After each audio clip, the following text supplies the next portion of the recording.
يا رب يا عالم الحال إليك وجهت الأمال فامنن علينا بالإقبال وكن لنا. Kemudian hikmah yang berikutnya yang ke-20, beliau mengatakan al-ma'unatu fi kitmanis sir aqallu min ma'unati fi takhawufi ifsya'ihi mimman tutli'uhu alaih. Ini masalah menyimpan rahasia. Al-ma'una beban, ya, beban biaya ongkos ma'una. Fi kitmanis sir, beban dalam kitmanis sir, menyimpan rahasia. Inti punya rahasia, inti simpan aja di diri inti. Itu biayanya atau bebannya sedikit, nggak banyak. Aqallu lebih sedikit daripada orang yang bebannya seseorang karena takut ifsya'i disebarkan. Mimman tutri'uhu alaih, daripada orang yang engkau kasih tahu. Kalau ente punya rahasia, ente simpen sendiri, itu lebih ringan daripada ente kasih tahu orang, satu orang, ane ini punya rahasia, ane bilang sama ane, ngomong sama seseorang, kasih tahu begini begitu. Itu lebih mengkhawatirkan ente, bebannya lebih berat, takut yang ente kasih tahu tadi nyebarin ke orang lain. Rahasia itu selagi masih ada di dalam diri kita. Kalau kita sudah sebar kasih tahu kepada orang, bukan lagi rahasia, ya. Ngomong sama satu orang, ini rahasia, tolong jangan kabarin orang lain, ya. Itu udah nggak ada rahasia lagi, bukan? Hilang udah namanya rahasia. Yang namanya rahasia itu nggak ada yang tahu, ya. Orang lain kagak ada yang tahu, itu namanya rahasia. Tapi kalau dikabarin ke orang lain, satu orang aja dikasih tahu, itu bukan rahasia lagi, ya. Makanya katanya bebannya lebih baik kalau kau punya rahasia, tanggung sendiri aja. Nggak perlunya harus dicurhatin. Perlu curhat, nanti orang yang kita curhatin ngomong ke orang lain lagi, ya. Masih tahu ini itu. Akhirnya dia nggak kuat juga. Ini tolong rahasianya simpan baik-baik ya, jangan kasih tahu orang. Katanya di dalam diwan Imam Syafi'i, katanya apa? Adhiyaku katanya di diwannya. Wasadrul ladzi.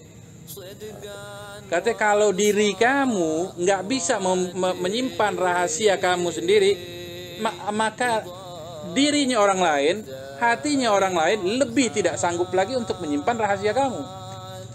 Jadi bagaimana ya, sabar aja, tahan kalau punya rahasia. Yang namanya rahasia jangan sebarin ke orang lain, ya. Daripada ente kasih tahu orang lain, akhirnya beban tambah besar. Nih jangan-jangan tadi nggak ngomong sama orang, dia ngomong, ente salah sendiri, kenapa ente kabarin kepada orang lain, ya. Jadi sebetulnya al-ma'unatu fi kitmani sirri aqallu min al-ma'unati fi takhawufi ifsya'ihi mimman tutli'uhu alaih. Kemudian hikmah berikutnya, adallu dalilin ala kamali aqlir rajuli sana'uhu ala agrani.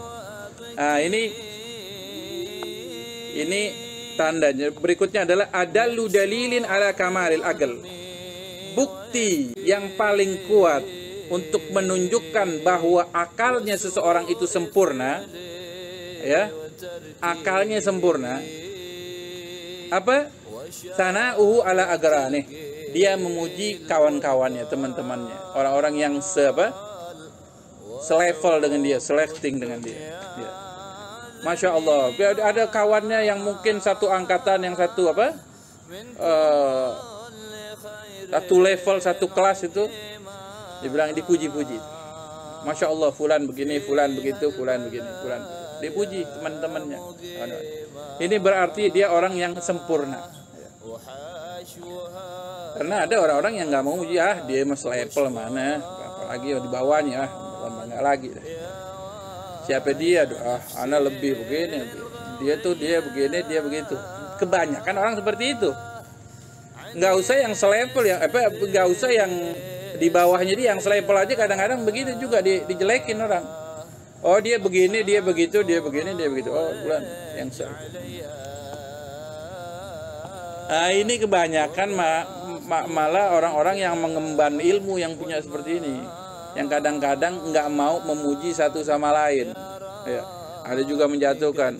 Sofian, ya, aneh tahu dia. Padahal agran, padahal satu level. Tetapi orang yang kamalul akal, orang yang akalnya sempurna, selalu memuji orang-orang yang sebaya dengan dia, orang yang selevel dengan dia, orang yang setara. Ya, dipuji teman-temannya yang mungkin satu misi dalam berdakwah ataupun apa saja dalam bekerja dan yang lainnya. Ya, wa adallu dalilin ala tawadhu'ihi, dan bukti yang paling kuat untuk menunjukkan ketawadhuannya seseorang, kerendah hatinya seseorang, itu apa? Ridahu bitakhiri fi mautinin yastahiqu fihi at-taqdim. Dia rela, dia terima, dia fitakhir. Mungkin dia berada di kebelakangin, padahal dia berhak untuk di depan. Padahal dia berhak untuk duduk di depan misalnya, untuk didahulukan. Tetapi dia rela, oh ini belakangan, atau nanti duduknya di belakang, ataupun nanti belakangan, ntar dulu yang lain. Dia tawadhu. Tanda buktinya orang yang tawadhu itu dia nggak merasakan kecewa. Kenapa anak kok di belakangin? Kenapa anak duduk di belakang bukan di depan? Harusnya kan anak di depan, harusnya. Memang harusnya. Seandainya pun dia memang seharusnya seperti itu, maka sepatutnya bagi dia yang mempunyai sifat tawadhu rela dengan hal tersebut. Biarin, nggak apa-apa. Ya. Jadi jangan pernah merasa resah kalau kita berada di belakang. Rasulullah SAW, beliau itu duduk di mana saja, ada tempat duduk. Ada duduk di belakang, ya sudah duduknya di situ baginda Rasulullah SAW. Ya, padahal dia berhak untuk duduk dikedepankan atau duduk berada di depan. Wa adallu dalilin ala ikhlasihi adamul mubalati bi isqatil khalqi fi jambil haq. Dan bukti yang paling kuat juga untuk keikhlasan seseorang itu adamul mubala, tidak peduli, bi isqatil khalq, dengan marahnya orang pada komplain, orang nggak peduli. Apa? Fi jambil haq, dalam urusan Allah, di sisi Allah Subhanahu wa taala. Orang yang ikhlas, tanda buktinya nggak peduli dengan cemoohan orang, nggak peduli. Ya. Yang penting Allah ridha, itu namanya ikhlas. Orang mau marah ke mau apa itu nggak ada urusannya. Nah, ini orang-orang yang selalu muamalahnya bersama Allah Subhanahu wa taala. Ya. Makanya dikatakan ridwan nas ghayah la tudrak wa ridwan rabb ghayah la tudrak. Ridwan nas ghayah la tudrak. Keridhaan manusia itu adalah puncak yang tidak bisa digapai, tidak bisa disampaikan. Ridwan nasi ghayatun la tudrak. Ridwan nasi ghayatun. Ente mau bikin semua orang senang sama ente, nggak mungkin, nggak bakalan mungkin. Ya, ente berbuat sesuatu, mungkin ada orang yang senang, tapi ada yang nggak senang. Ente mau bikin semuanya orang senang, semuanya suka, nggak mungkin. Pasti ada yang kagak suka.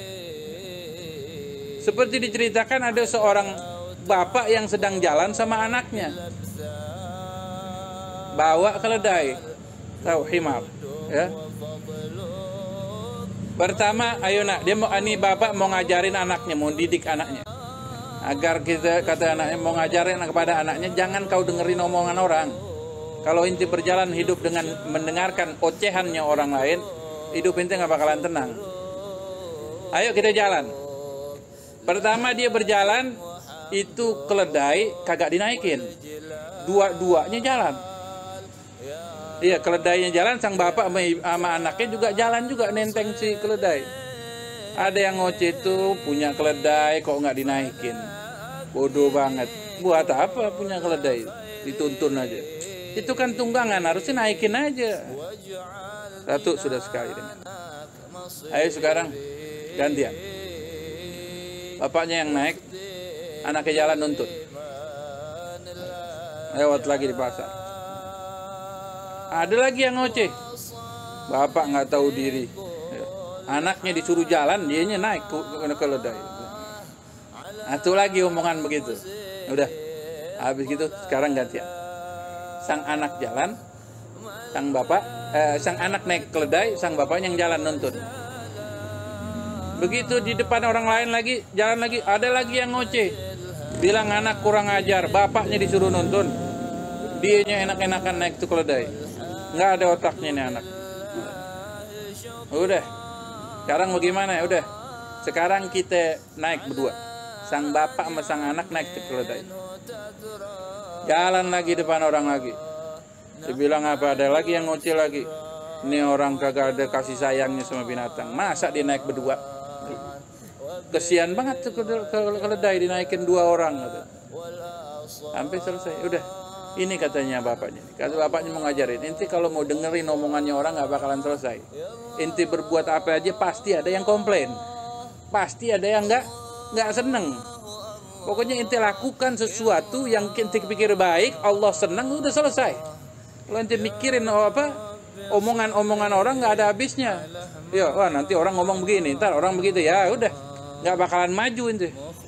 Makanya ridwan nas ghaya la tudrak. Keridhaan manusia, kerelaan manusia adalah puncak yang tidak bisa sampai tidak digapai, nggak bakalan nyampe. Ya, bikin semua orang puas nggak bakalan. Pasti ada yang kagak puas, ada yang komplain. Ya, ada orang-orang sekarang ini gitu. Ada orang-orang yang sudah berbuat baik masih aja dibully, masih aja dicela. Ya, padahal udah berusaha sebaik-baiknya. Kemudian waridullah ghayah la tutrak. Keridhaan Allah adalah puncak yang tidak boleh ditinggalkan. Ridullah ghayah la tutrak. Keridhaan Allah adalah puncak yang tidak boleh ditinggalkan. Fatruk ma la yudrak wadrik ma la yutrak. Ya. Tinggalkan yang tidak bisa kau sampaikan. Ya, keridhaan manusia tinggalkan sudah. Nggak bakalan sampai. Wadrik ma la yutrak. Dan gapailah sesuatu yang tidak boleh kau tinggalkan, yaitu keridhaan Allah. Kerjakan segala sesuatunya karena kamu menurut kamu baik, kamu lihat semuanya baik, nggak merugikan orang lain, kemudian juga nggak membuat Allah murka, kerjakan. Ya. Omongan orang sudah, ya. Istilah kata anjing menggonggong kafilah